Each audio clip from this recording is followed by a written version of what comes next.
En matemáticas, cada problema tiene una solución. ¿La acertamos o nos equivocamos? Una redacción escrita no se puede considerar acertada o equivocada. La gramática puede ser correcta y el pensamiento en papel incorrecto. No así en matemáticas. Las matemáticas son la poesía del universo. De forma ocasional, revelan el descubrimiento de un punto de dato que está solo, separado de los demás. Los matemáticos lo denominan valor atípico. Es algo único y a veces inexplicable. Fuera de la norma.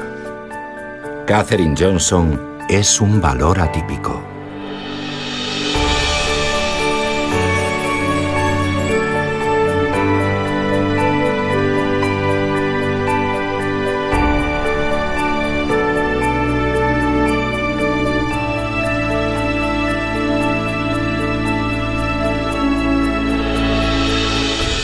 Me gustaba contar. Lo contaba todo.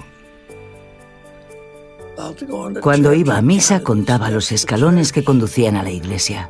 Había 16 escalones para subir a mi segundo piso. Y los contaba cada vez como si pudieran cambiar. Se convirtió simplemente en un hábito. Impulsada por su amor a las matemáticas, la niña a quien le gustaba contar ocupó finalmente su lugar en la historia del programa espacial de Estados Unidos. Desde el primer vuelo espacial estadounidense tripulado hasta el transbordador espacial, sus cálculos fueron fundamentales.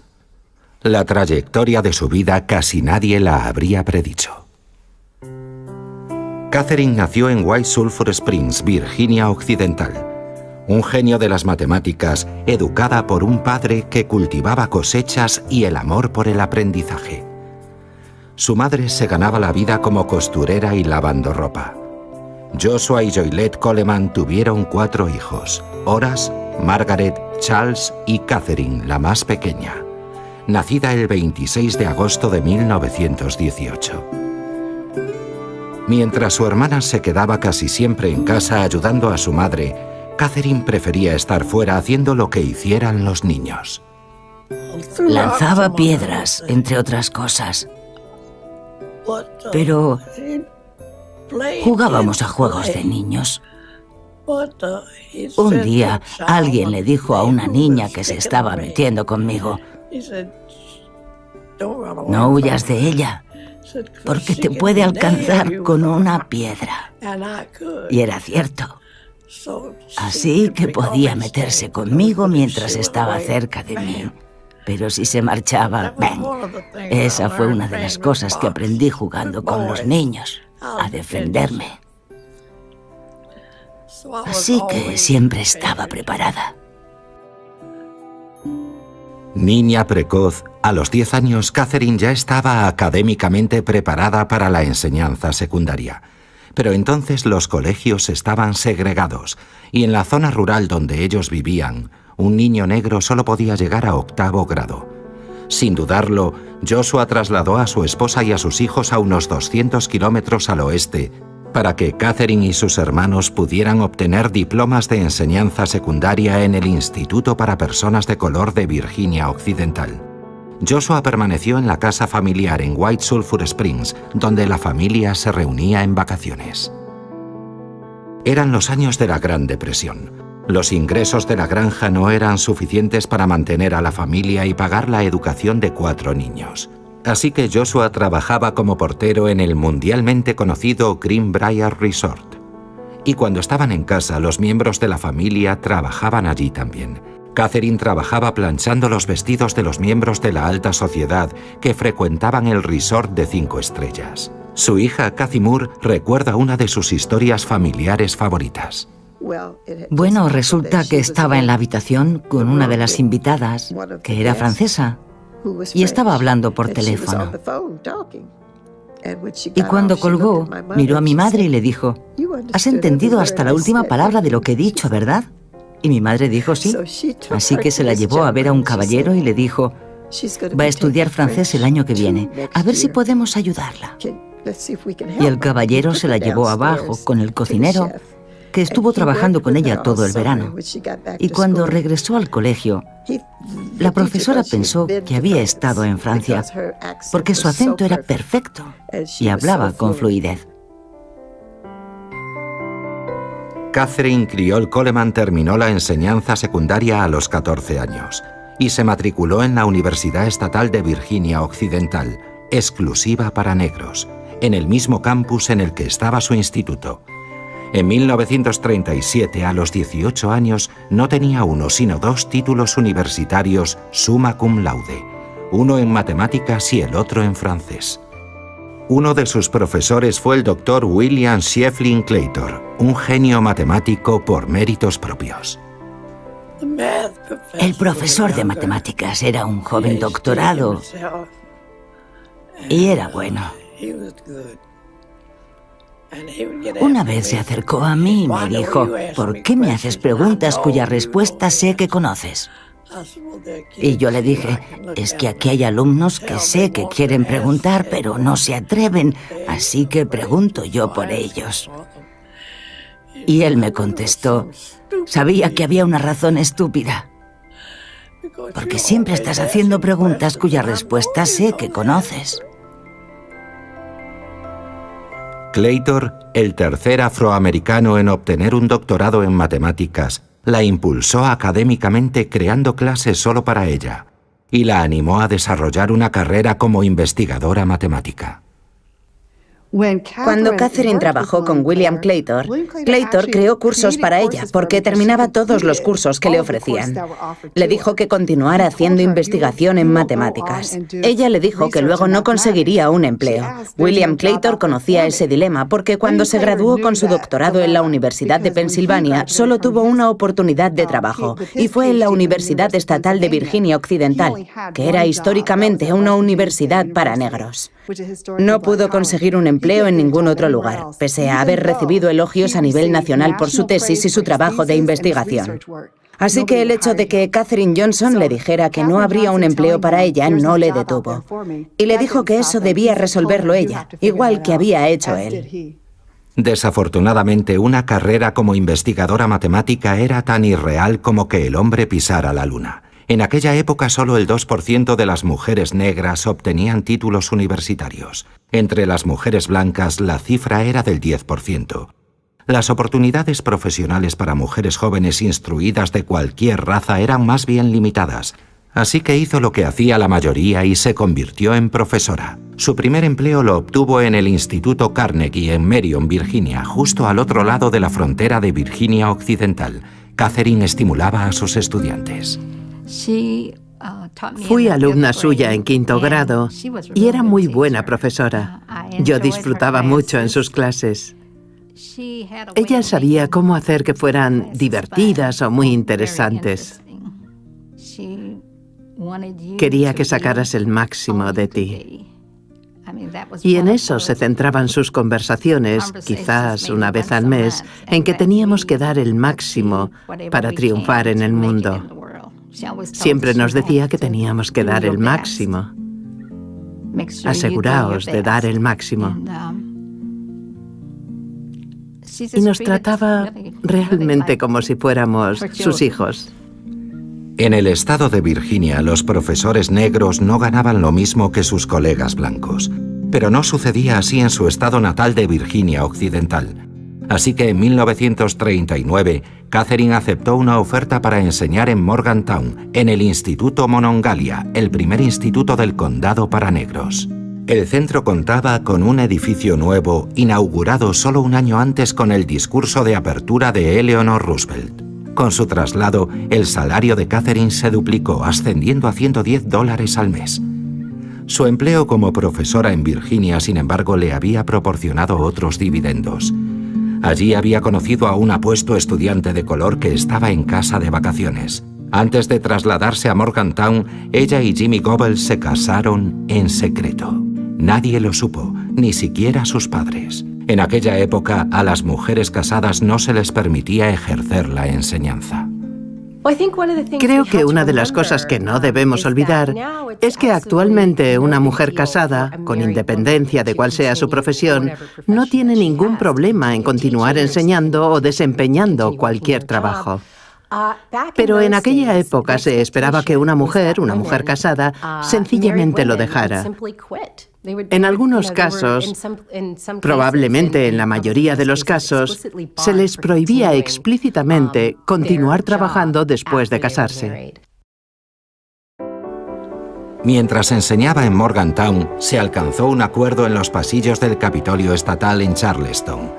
El presidente de su alma mater, John W. Davis, y el gobernador de Virginia Occidental, Homer Holt, acordaron integrar discretamente la educación de posgrado estatal, abriendo clases en la Universidad de Virginia Occidental, que también estaba emplazada en Morgantown.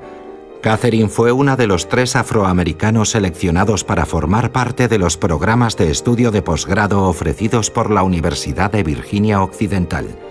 Los otros 2 eran varones, directores de colegio, y fueron admitidos en la Facultad de Derecho.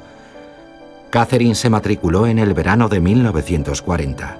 Al final del semestre, Catherine y Jimmy supieron que esperaban a su primer hijo. Mantener su matrimonio en secreto ya no era posible y tampoco lo era la escuela de posgrado. Su primogénita, Joylette, fue seguida por las pequeñas Connie y Kathy. La familia se estableció en Bluefield, donde Jimmy enseñaba ciencias en secundaria. Las niñas crecieron y las normas en la enseñanza impartida por mujeres cambiaron, así que Catherine regresó a las aulas. Era mucho mayor la participación de mujeres negras que de mujeres blancas en el campo laboral. En los hogares donde las expectativas salariales eran más bajas, obviamente, cuanta más gente pudiera participar, más posibilidades había de que el hogar prosperase. Por tanto, las expectativas de continuar enseñando eran muy superiores si eran mujeres negras quienes tenían la oportunidad de hacerlo, contribuyendo así a la manutención de sus familias. Así que las perspectivas eran ligeramente distintas si se trataba de mujeres que no decidían simplemente trabajar, sino que estaban obligadas a trabajar para proporcionar un futuro mejor a sus hijos. Tanto ella como Jimmy enseñaban en el Instituto Tazewell, en el suroeste de Virginia. Los veranos los pasaban en White Sulphur Springs. Los domingos iban a la iglesia y por las tardes la familia solía ir a pasear alrededor del criadero de peces. Encontrábamos la forma de divertirnos, incluso en aquella época de segregación y pobreza. Nunca utilizamos aquella palabra, nunca nos sentimos pobres. Éramos ricos en familia, en vida parroquial, y el colegio era una gozada ir al colegio. ¿Novillos? Nosotras no hacíamos ese tipo de actividades. Todo se centraba alrededor de la familia y el colegio, y en hacer que tus padres y tus abuelos se sintieran orgullosos de ti. En 1952, un pariente animó a Catherine a solicitar un empleo gubernamental en Hampton Roads, Virginia, en el Comité Asesor Nacional para la Aeronáutica, el NACA. El NACA intentaba mejorar el vuelo de los aviones investigando y mediante las matemáticas de la aerodinámica. Por ejemplo, desarrollaron una serie de tablas con perfiles alares, que son los perfiles en los que se basa la forma de un ala. Y fue muy útil para los fabricantes de aviones que necesitaban mejorar su eficiencia. El NACA trabajaba en la base de la Fuerza Aérea Langley. Un punto focal primordial de su investigación era un túnel de viento a gran escala. Los ingenieros podían introducir un avión dentro del túnel y pieza a pieza reducir la resistencia del avión para hacerlo más aerodinámico. La investigación generaba muchos datos, creando con ello una demanda de ordenadores. Antes de que un ordenador fuera una máquina, era una persona, una funcionalidad. Y cuando estabas haciendo una investigación que generaba montones de datos, necesitabas a alguien que pudiera revisarlos. Y como se decía entonces, reducirlos. Es decir, convertir los números en bruto que salían de las pruebas en algo que los ingenieros pudieran utilizar. El trabajo requería un alto nivel de habilidad matemática y conocimientos de álgebra y geometría complejas para resolver con precisión ecuaciones anidadas y ecuaciones diferenciales. La categoría de ordenadores se creó como un dispositivo de ahorro de costes y de mano de obra. Era el equivalente a un equipo de secretarias, pero con las matemáticas. Los ordenadores se consideraban subprofesionales, tal y como se denominaba su posición laboral. Por tanto, no se trataba de trabajadores que pudieran avanzar en su trayectoria profesional, sino que, de forma regular, solo trabajaban con aquellas ecuaciones y reducían los datos. Los ordenadores eran útiles para el NACA porque costaban menos dinero. Eran subprofesionales, cuyo salario no estaba al mismo nivel que el de un joven ingeniero que básicamente hacía el mismo trabajo pero con una trayectoria en el campo de la ingeniería. Aquellas mujeres eran en cierto modo consideradas trabajadoras típicas femeninas, bajo coste, alta habilidad y en definitiva muy buenos resultados. Pero sin la pericia profesional que se atribuía a los hombres. Los hombres no tenían la paciencia necesaria. Así que no solicitaban hombres para hacerlo, buscaban mujeres. Tenían salas de mujeres computadoras. Las mujeres computadoras eran mayoritariamente blancas, pero durante la Segunda Guerra Mundial, cuando la NACA no podía encontrar suficientes mujeres blancas con habilidades matemáticas avanzadas para satisfacer la demanda, abrió sus puertas a las mujeres afroamericanas. Una orden ejecutiva emitida en 1941 por el presidente Roosevelt prohibió la discriminación en las industrias de defensa. Las afroamericanas empezaron a ser reclutadas en el campo de la computación en la década de 1940, como parte de la dotación de personal para manejar el programa de reducción que se estaba llevando a cabo y todo el trabajo que estaban realizando para el esfuerzo bélico. Cuando entraron en los años 50 y 60, tener un grupo de mujeres computadoras afroamericanas satisfacía por un lado los intereses federales de contar con una fuerza laboral más integrada, con gente de diferentes razas trabajando como empleados federales. Y al mismo tiempo las leyes estatales y también las costumbres de Virginia que eran segregativas.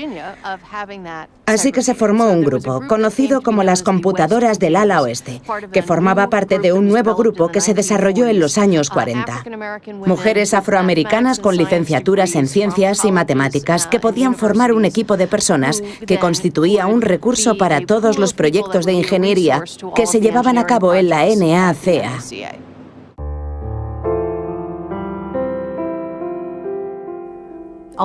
Aunque se trataba de una institución federal, las leyes Jim Crow de Virginia exigían la segregación racial en prácticamente todos los aspectos de la vida.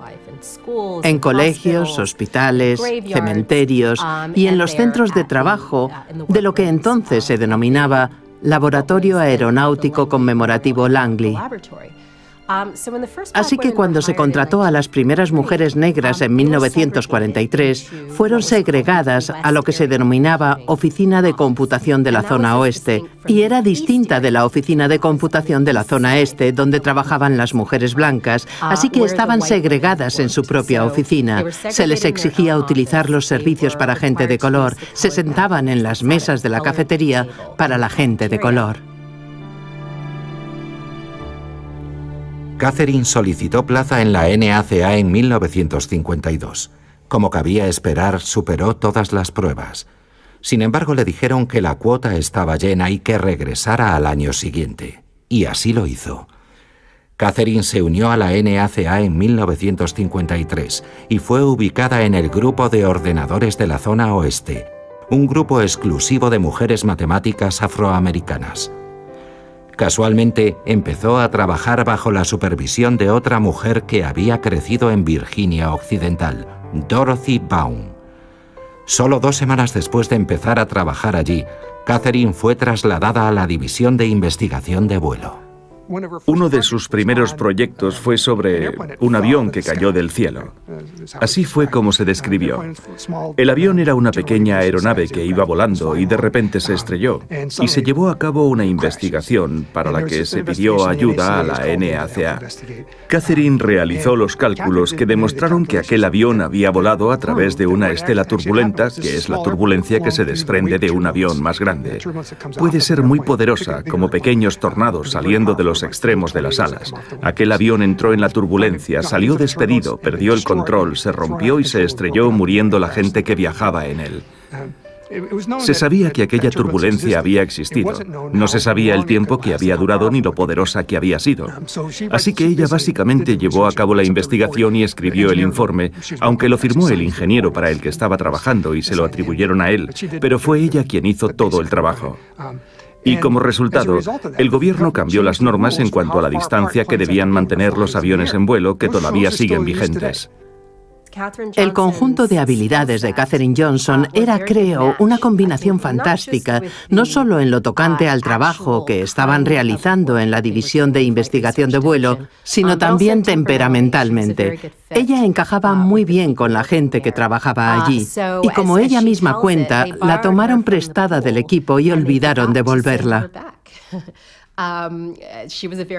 Encajó muy bien, así que aquel fue el principio de una trayectoria que finalmente la llevaría al corazón del programa espacial estadounidense.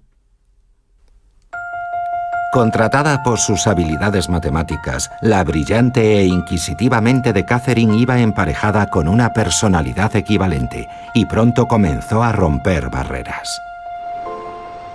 Mientras tanto, su marido Jimmy comenzó a trabajar en los bulliciosos astilleros de Newport News, que pagaban un sueldo muy superior al salario de un profesor.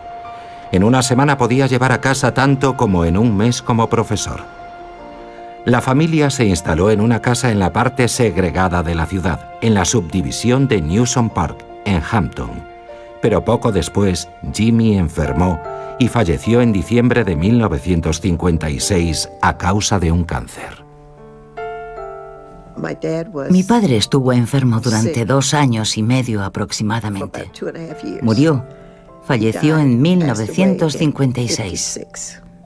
Joylette estaba en 10º grado. Connie y yo estábamos probablemente en 8º grado. Puede que Joy estuviera en Union, pero nosotras íbamos al instituto. Tras la muerte de papá, nuestra madre tuvo una actitud ejemplar porque dijo: vosotras tenéis que estudiar y yo tengo que trabajar. Lloraremos juntas, pero llevaremos a cabo nuestro cometido porque prometisteis que terminaríais vuestros estudios. Y lo hicimos. Aunamos fuerzas y nos graduamos en el instituto. Pero en medio de aquel dolor, creo que 3 años después fue cuando aquel apuesto soldado apareció en escena. Y el pastor de nuestra iglesia dijo: señora Cole, hay una persona que quiero que conozca. El teniente coronel James A. Johnson, con quien Catherine contrajo matrimonio el 22 de agosto de 1959, contaba también con una brillante carrera. La agencia en la que ella trabajaba, que pasó a llamarse Administración Nacional de la Aeronáutica y del Espacio, o NASA, trabajaba denodadamente para alcanzar a los soviéticos en la exploración espacial. Era el periodo de la Guerra Fría, con crecientes tensiones entre Estados Unidos y la Unión Soviética. Surgió una preocupación considerable en el ámbito militar cuando los soviéticos derrotaron a los estadounidenses en la carrera espacial. El orgullo estadounidense sufrió también un duro revés cuando los soviéticos fueron los primeros en situar un satélite no tripulado en órbita alrededor de la Tierra, el Sputnik 1, que lanzaron el 4 de octubre de 1957. Aquello causa un gran revuelo, pero lo que causa más revuelo aún es cuando un mes después lanzan no una bola de metal al espacio, sino una cápsula con un perro a bordo. ¿Qué implica aquello? En primer lugar, acerca de su destreza y habilidades tecnológicas, y luego acerca de sus planes para el futuro. Si ya habían lanzado a un perro al espacio, estaba claro que pensaban lanzar personas al espacio muy pronto. De manera que el impacto que produce en Estados Unidos a finales de 1957 genera una dinámica en la que los soviéticos hacen cosas increíbles y las hacen con un presupuesto muy ajustado, y Estados Unidos responde. Y la dinámica continúa, con los soviéticos encontrando formas de hacer cosas espectaculares antes de que pudiera hacerlas Estados Unidos, atribuyéndose así la victoria. La carrera espacial estaba en plena efervescencia y Catherine se encontraba en el epicentro. Era el único miembro que no era blanco ni hombre en el grupo de tareas especiales, cuya misión era llevar a astronautas estadounidenses al espacio en el menor tiempo posible. La gente construía refugios antibombas cavando agujeros debajo de sus casas. En los colegios, los niños hacían simulacros poniéndose a cubierto debajo de los pupitres ante la contingencia de que se produjera un ataque nuclear. La gente vivía con el temor de que el mundo se podía acabar en cualquier momento, especialmente después de 1957, cuando los soviéticos perfeccionaron su capacidad para enviar armas nucleares a Estados Unidos con misiles balísticos, y ambos bandos terminaron teniendo arsenales de misiles balísticos apuntando al adversario. La gente estaba preocupada, era un entorno muy amenazador. Y la carrera espacial se convierte en un sucedáneo de la guerra entre Estados Unidos y la Unión Soviética. De manera que la gente se da cuenta de que los logros o los fracasos en el espacio son una especie de campo de batalla entre la ideología comunista y el modelo democrático occidental. Mientras los ingenieros y los científicos trabajaban frenéticamente para alcanzar y con suerte sobrepasar a los soviéticos, la NASA anunció su primer grupo de astronautas, conocido como Mercurio 7. Estalló un frenesí mediático y el país aplaudió, deseoso de que Estados Unidos fuera el primero en poner a un hombre en el espacio. Pero una vez más, los soviéticos se adelantaron. El cosmonauta Yuri Gagarin se convirtió en el primer hombre en el espacio el 12 de abril de 1961 y además realizó con éxito una órbita alrededor de la Tierra. 3 semanas después, el 5 de mayo de 1961, Estados Unidos lanzó a su primer hombre al espacio, el astronauta de 27 años Alan Shepard. Su nave espacial unipersonal Mercury, apodada Freedom 7, tenía una altura de 8 pisos y solo 1,80 m de ancho.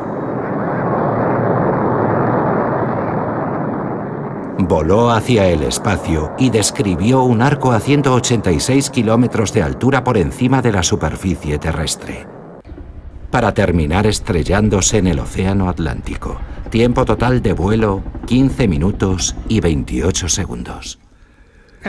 El vuelo de Alan Shepard de mayo de 1961 era un vuelo balístico suborbital. Despegaba desde la estación de la Fuerza Aérea de Cabo Cañaveral hacia el Océano Atlántico, dibujando básicamente una parábola para luego descender y amerizar en el océano. Y necesitaban a alguien que calculara la trayectoria, la velocidad y el tiempo, y lo más crucial, el punto de amerizaje. La cápsula iba a aterrizar sobre el mar y necesitábamos enviar un equipo de rescate a buscarla, porque no estábamos seguros de cuánto tiempo permanecería a flote. De hecho, en la siguiente misión del proyecto, la cápsula se hundió en el océano después de rescatar a Gus Grissom. De modo que era crucial saber todos los parámetros del vuelo, la altura a la que se elevaría la cápsula, dónde debía colocarse el equipamiento de rastreo y dónde situar a los equipos de rescate, y Catherine fue la persona que hizo los cálculos. Si partimos de este punto con esta cantidad de impulso y el impulso se prolonga durante X tiempo con una fuerza determinada hasta que finalmente se corta, ¿cuál es la máxima altura que alcanzará? ¿Dónde aterrizará? ¿Y en qué tiempo? Ella calculó todos los parámetros de la trayectoria de vuelo, un aspecto crítico de la misión.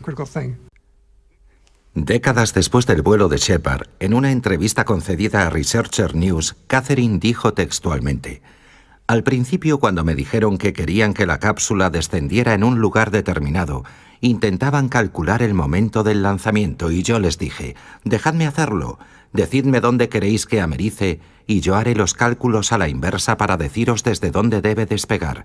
Ese era mi punto fuerte». Aunque su nombre no apareció en ningún artículo escrito en los medios de comunicación en el momento del vuelo de Shepard, algunos medios de la prensa negra se hicieron eco de la noticia. Una semana después del vuelo, el reportero James Hicks escribió en el New York Amsterdam News: en la NASA llueven los elogios a una joven negra nacida en Virginia Occidental, que elaboró un documento científico que no solo fue clave en el vuelo del comandante Shepard al espacio exterior, sino que además se convertirá en el documento clave cuando seamos capaces de poner en órbita a un astronauta. Nadie cuestionaba los cálculos de Catherine, que eran siempre acertados, sino al contrario, la que siempre ponía todo en cuestión era ella.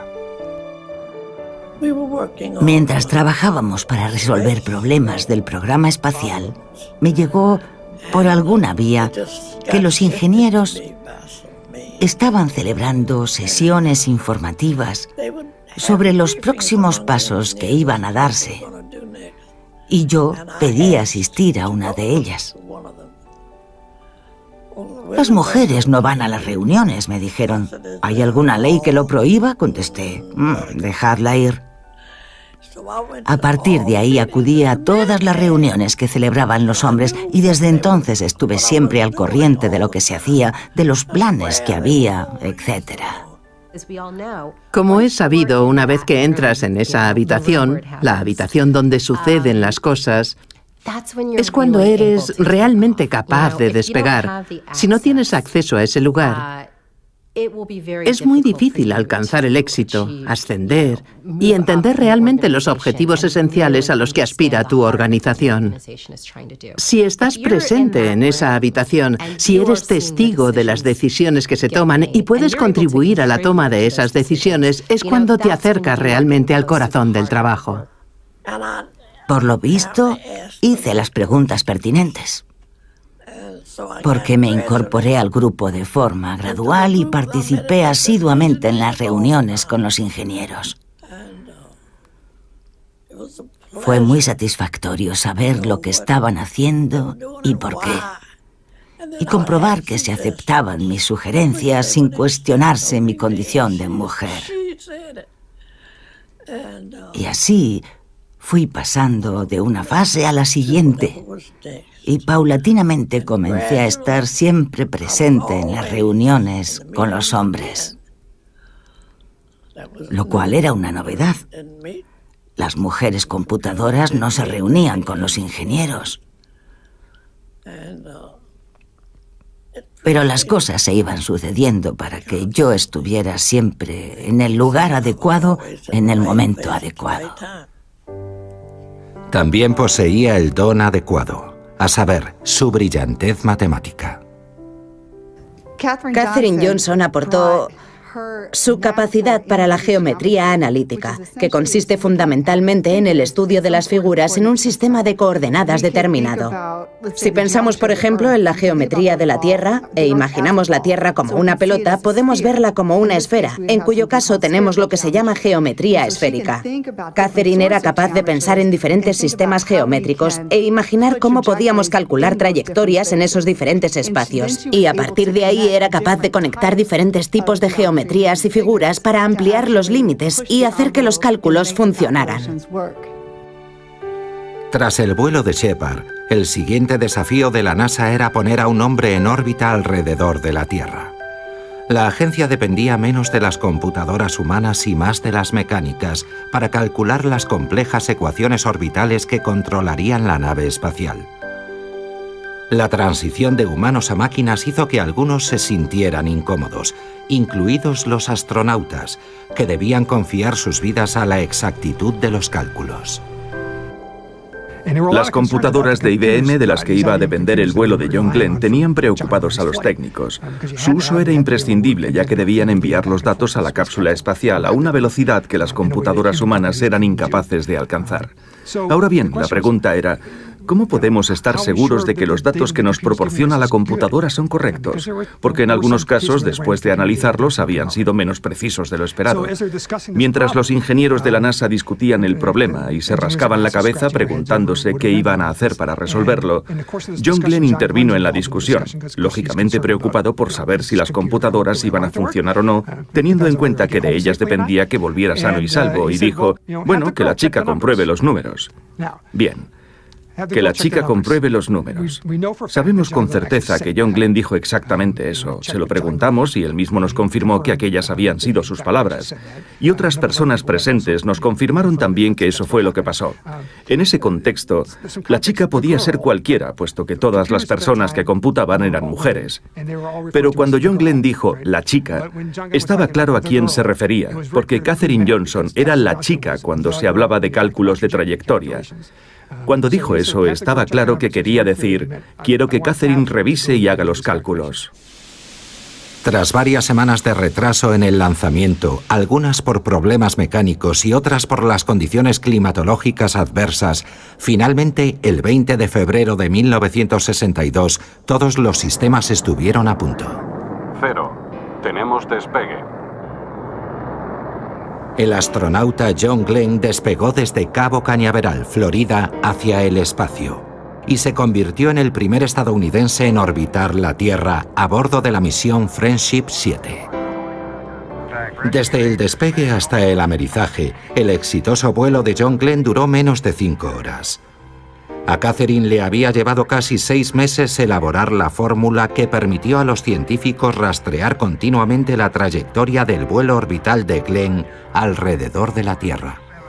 Y había tardado 2 días en revisar los cálculos que la computadora mecánica había realizado, dándole a Glenn la confianza que necesitaba antes de introducirse en la cápsula. Después de todo, se calculaba que las probabilidades de supervivencia eran 1 de cada 6. La primera vez que un ser humano viaja al espacio y orbita la Tierra es un tipo de vuelo completamente diferente. Mucho más complejo que un vuelo espacial suborbital, que simplemente asciende al espacio y desciende de nuevo a un punto situado a cientos de kilómetros de distancia.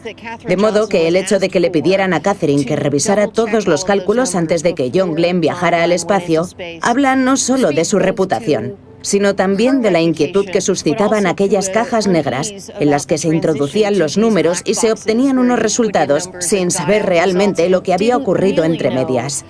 Mientras que Katherine siempre podía explicar los pasos que había dado. Y ellos sabían que ella entendía todas las ecuaciones con las que estaba trabajando.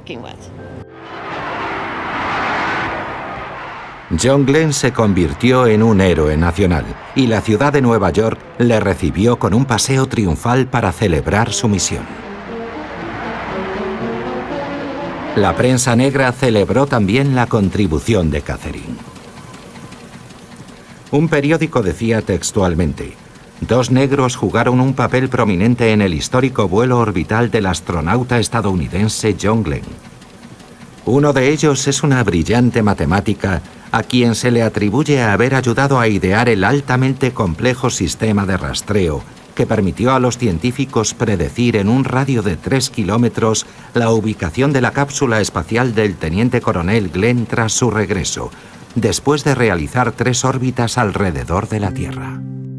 Aunque su nombre no apareció en los titulares, el genio matemático de Katherine ayudó a impulsar el programa espacial de Estados Unidos. El primer trabajo de investigación del que fue coautora constaba de 34 páginas y tenía por título Determinación del ángulo de azimut en el quemado para situar un satélite en una posición terrestre seleccionada.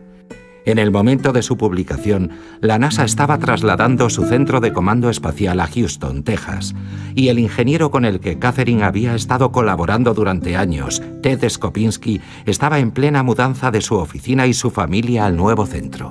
Ella se quedó en Hampton y dispuso de más tiempo para dedicarlo a terminar ese informe crucial que desarrollaba la siguiente fase del programa espacial. Un día, el gran jefazo fue a hablar con Ted Skopinski y le preguntó, ¿qué tal va el informe de investigación? ¿Cuándo lo voy a tener en mi escritorio? Y Ted le respondió, mire, Catherine está trabajando en él y creo que se merece plena confianza. Ella es la que ha hecho el trabajo. Esta anécdota ilustra cómo un ingeniero que trabajaba muy estrechamente con ella no solo reconocía su talento en el contexto de su relación laboral, sino que luchó para que todos los demás lo reconocieran también y para que recibiera el crédito que se merecía. En realidad fue un momento importante que rompió barreras en ese grupo en particular, ya que estamos hablando de un documento realmente clave en aquella primera fase del programa espacial. Fue un logro histórico para una mujer, y en particular para una afroamericana, obtener ese nivel de credibilidad. Publicado 9 meses antes del vuelo de Shepard, fue el primer trabajo de la división espacial en el que figuraba el nombre de una mujer. En total, Catherine fue coautora de 26 artículos científicos. Sus títulos, con sus correspondientes cálculos y diagramas, son tan complejos como cabría esperar de un matemático investigador. Comportamiento orbital del satélite ECO 1 y su carcasa de cohete durante los primeros 500 días. Soluciones de aproximación para el ángulo de la trayectoria de vuelo de un vehículo de reentrada en la atmósfera exterior. Requisitos de guiado de aproximación y curso medio para un control integrado simplificado de trayectorias entre la Luna y la Tierra.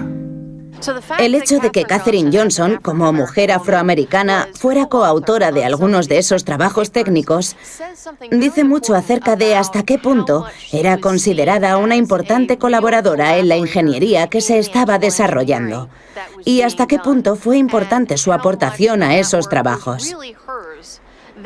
Incluso en una época en la que no se confiaba demasiado en las mujeres computadoras, esta mujer afroamericana fue coautora de todos esos trabajos y se granjeó una gran reputación, especialmente en los años 70 y 80, como una de las pioneras y principales líderes en dicho campo. Poner tu nombre en un informe de investigación es muy importante y supone un reconocimiento público de que tus huellas dactilares están en ese trabajo. Y las mujeres ambiciosas querían eso, igual que los hombres, que su nombre figurara en los informes. Yo he hecho el trabajo y quiero ver pruebas de que se reconoce mi labor. Semanas después de la exitosa misión de Glenn, el presidente John Kennedy asistió a una sesión especial del Congreso y desafió audazmente a la nación a llevar a un hombre a la Luna. Pienso que nuestra nación debería comprometerse a alcanzar el objetivo, antes de que concluya esta década, de llevar a un hombre a la Luna y devolverlo sano y salvo a la Tierra. Ningún otro proyecto espacial durante este periodo impresionaría tanto a la humanidad, ni sería tan relevante para la futura exploración del espacio, y tampoco sería tan complejo y costoso de conseguir. Kennedy acudió al Congreso ese día y básicamente pronunció un discurso sobre el estado de la Unión. Había pasado por varias crisis y sufrido varios reveses políticos y quería dar un nuevo impulso al país. Dijo que había muchas cosas que se podían hacer para mejorar la situación de los Estados Unidos. Y de hecho, a lo largo del discurso, de su boca salieron propuestas para la realización de diferentes proyectos. Uno de los más recordados fue la declaración del alunizaje. Pero si repasamos cuidadosamente sus palabras, el mensaje que le estaba transmitiendo al Congreso era: creo que deberíamos hacer esto, será difícil, pero si estáis dispuestos a asignar el dinero, creo que podemos hacerlo y será algo grande. Inicio de la secuencia de ignición. 6, 5, 4, 3... Se necesitarían 7 años para llevar a término esa misión. Todos los motores funcionando. Despegue. Tenemos despegue. A la 1:32 despega el Apolo 11. La mañana del 16 de julio de 1969, el Apolo 11 despegó del Centro Espacial Kennedy.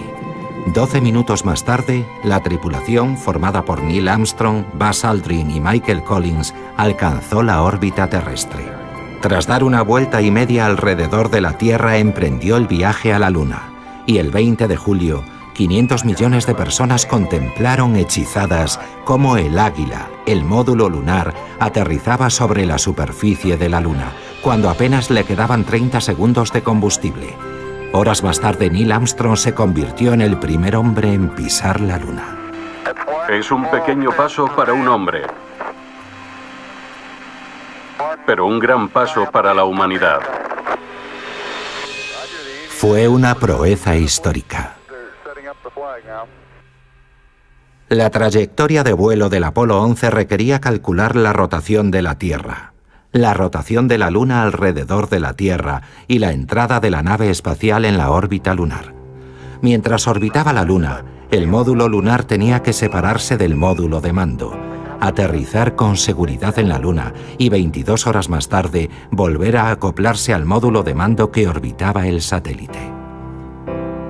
Mientras la nación estaba centrada en llegar a la Luna y superar a los rusos, la NASA estaba aún más preocupada por traer de vuelta a los astronautas. Si el módulo lunar se lanzaba en el momento equivocado o con la fuerza equivocada y no se acoplaba de nuevo a la nave espacial, no habría otra oportunidad. Los cálculos matemáticos tenían que ser absolutamente precisos, y lo eran. Después de todo, estaban basados en el trabajo de Catherine. Su trabajo preliminar para establecer los estándares de la misión fue relevante y sus trabajos de investigación sobre el reencuentro fueron cruciales. Ya había intervenido decisivamente para resolver el problema del regreso de la nave de John Glenn a la Tierra y había hecho los cálculos sobre la distancia a la que un módulo debía elevarse sobre la superficie de un planeta para encontrarse con una nave espacial en el espacio exterior. Su informe fue esencial para el programa Apolo, porque se requería el lanzamiento desde la Luna para reunirse con el módulo de mando y llevar a la tripulación sana y salva a casa. El regreso triunfal del Apolo 11 tras cumplir su misión fue seguido 4 meses después por el Apolo 12, en noviembre de 1969, que también salió como estaba previsto. Luego vino el Apolo 13. La misión, que debía ser el tercer viaje a la Luna, tuvo que ser abortada solo 2 días después, el 13 de abril de 1970, cuando una explosión rompió uno de los tanques de oxígeno, dañando la nave espacial. Houston, tenemos un problema. El suministro normal de electricidad y agua del módulo de mando se perdió a unos 320.000 kilómetros de la Tierra. Durante 4 días la nación contuvo el aliento, mientras los ingenieros, científicos y técnicos de la NASA eran desafiados hasta el límite de sus conocimientos. ¿Podemos traer a los astronautas a casa sanos y salvos? Katherine Johnson había obtenido un gran renombre dentro de la NASA como experta en mecánica orbital. Uno de los problemas a los que se enfrentó el Apolo 13 cuando necesitaron reorientar la nave para poder traer a los astronautas de regreso a la Tierra sanos y salvos es que hubo que realizar un sinfín de cálculos matemáticos imprevistos en muy poco tiempo, sin cometer el mínimo error. Así no es como la NASA suele trabajar. La NASA se ha labrado la reputación, y sigue siendo su método de trabajo, de anticipar los problemas, planificarlos, testarlos y saber antes de que se produzcan la respuesta a dichos problemas para resolverlos en el momento en que surgen. El incidente del Apolo 13 obligó a los científicos a tener que buscar nuevas soluciones sobre la marcha, sabiendo que de ello dependían las vidas de los astronautas. Y Katherine Johnson fue la persona elegida para hacerlo. Era capaz de encontrar soluciones rápidas y conocía el material y las matemáticas lo suficientemente bien como para confiar en que si ella decía que la trayectoria orbital funcionaría y traería a los astronautas de vuelta a la Tierra después de orbitar alrededor de la Luna, así sería. Con las computadoras mecánicas de a bordo inoperativas, la NASA recurrió a una serie de informes de los que Catherine había sido coautora 3 años antes con su colega Al Heimer. Catherine había desarrollado un método, mediante el uso de cálculos rápidos observando las estrellas con un sextante, para determinar tu posición e inclinación en el espacio, que son aspectos críticos para poder orientarse en el espacio si, por alguna razón, el computador de navegación se encuentra inoperativo. De hecho, hubo un caso en el que el computador de navegación estuvo inoperativo cuando el Apolo 13 tuvo que desconectar la electricidad, lo que a su vez apagó las computadoras. Estuvieron volando inercialmente alrededor de la Luna sin ningún tipo de navegación, hasta que pudieron encender de nuevo el computador. Y la técnica de Catherine habría sido muy útil, salvo por un detalle. Cuando el módulo de servicio explotó, desperdigó un montón de escombros alrededor. La nave Apolo 13 estuvo orbitando la Luna rodeada de una nube de trozos y piezas que hacía muy difícil distinguir entre esos fragmentos y las estrellas. Trabajando e improvisando 24 horas al día, los técnicos de la NASA contuvieron la respiración hasta que la tripulación formada por James Lovell, Jack Swagger y Fred Haise amerizó en el Océano Pacífico el 19 de abril de 1970. La NASA calificó la misión de fracaso exitoso, debido a la experiencia adquirida en el rescate de la tripulación. Catherine dice estar muy orgullosa de su trabajo en las misiones Apolo. Fueron 17 en total. Pero su trabajo no se detuvo ahí. Continuó contribuyendo al programa del transbordador espacial y al satélite de recursos terrestres.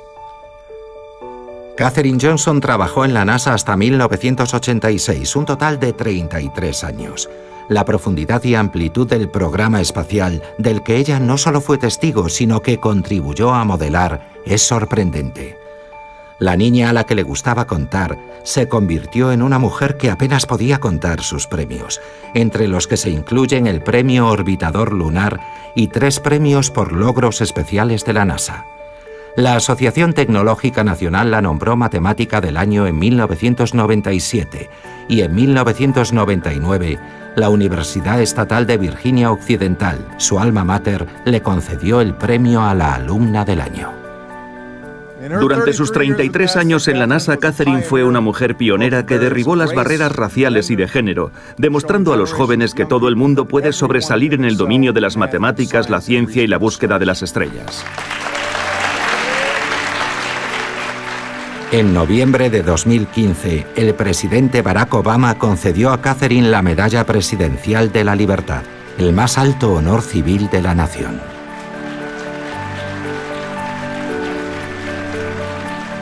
El 5 de mayo de 2016, regresó al Centro de Investigación Langley de la NASA con motivo del 55º aniversario del histórico vuelo de Shepard, para asistir a una ceremonia en la que se bautizó en su honor una instalación dedicada a la investigación computacional de $30 millones. Como parte del evento, Johnson recibió también el premio Snoopy de plata de manos de Leland Melvin, un antiguo astronauta. El premio se otorga a las personas que han hecho contribuciones sobresalientes a la seguridad de los vuelos y el éxito de las misiones. Yo diría que Katherine Johnson es una heroína. Tenemos héroes, pero también tenemos heroínas. Ella es un ejemplo a seguir. Una heroína a la que tanto hombres como mujeres, jóvenes y viejos, admiran como una persona que ha logrado cosas increíbles, pero lo ha hecho con humildad, elegancia y honestidad. A veces resulta un poco extraño pensar que vivimos con esta dama de la que durante mucho tiempo no supimos exactamente lo que hacía. Iba a trabajar, porque en aquel entonces era un trabajo secreto, pero nunca hablaba de ello. Hasta que un día en la universidad vi una foto suya en un periódico mirándome. La llamé y le dije, «Mamá, ¿por qué no me lo dijiste?» Me contestó, «Cathy, llevo en la NASA todo este tiempo. Solo hago mi trabajo». En 2016, su historia y la de 2 de sus colegas llegó a las pantallas de Hollywood con el título Figuras ocultas. Creo que una de las lecciones más profundas que aprendí de Katherine Johnson es algo que me dijo a mí y también a otras personas que había aprendido de su padre. Y es la siguiente: tú no eres mejor que nadie y nadie es mejor que tú. Katherine Johnson es un valor atípico. Estuvo siempre en primera línea, ampliando los horizontes para llegar más lejos. Cuando le encomendaban un trabajo, ya fuera haciendo cálculos o computaciones, siempre daba más de lo que se le pedía. Incluso iba más allá. Y decía, dadme más, dejadme hacer más trabajo. Y lo hacía muy bien. Y enseguida buscaba el siguiente problema a resolver. Sí. X. ¿Triple X? Sí. Me gustaba aprender y siempre me preocupaba el siguiente paso. Fuera yo u otro el que iba a usarlo. Siempre me preocupaba por el siguiente paso en cualquier tarea a la que me enfrentaba. Pero me gustaba aprender por mí misma. Todavía me gusta aprender.